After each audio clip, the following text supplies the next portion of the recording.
नमस्कार मित्रांनो, जय श्री महाकाल. मकर संक्रांतीचा सण जवळ आलेला आहे. सर्वीकडे पतंग उडवण्याचं काम चालू आहे. तर पतंग उडवत असताना जे कट झालेले पतंग आहे त्यांचे जे मांजे रोडावर आणि झाडावरती बऱ्यापैकी लटकलेले असतात. तर आज आमची कन्याला आम्ही स्पोर्टला सोडल्यानंतर सायंकाळी 7:30 वाजता तिला घ्यायला गेलो. सायंकाळी 7:30च्या दरम्यान ती पायी चालत असताना स्पोर्टच्या ग्राउंडवरती दोघं साईडला झाडं आहे, त्या झाडावरती मांजा अटकलेला होता. ती पायी चालत असताना तिच्या मानेला तो मांजा अटकला.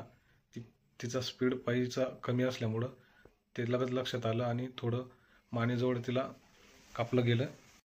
आपण बघू शकता मांजामुळे तिला कशा पद्धतीचं कापलं गेलेलं आहे आणि जखम झालेली आहे. तर ती पायी चालत असताना असं मांजा तिच्या गळ्याला असं मानेजवळ कापलं गेलं आहे. सांगायचे असे की आपण टू व्हीलरवरती लहान मुलं पुढं बसवतो किंवा स्वतः आपण टू व्हीलर चालवतो, मांजा हा लक्षात येत नाही. सेफ्टीच्या दृष्टिकोनाने आपण उपाययोजना करणं गरजेचे आहे. मकर संक्रांत झाल्यानंतर सुद्धा मोठ्या प्रमाणावरती झाडावर बिल्डिंगवर जे केबल गेलेले असतात त्याच्यावरती ते मांजा लटकलेला असतो.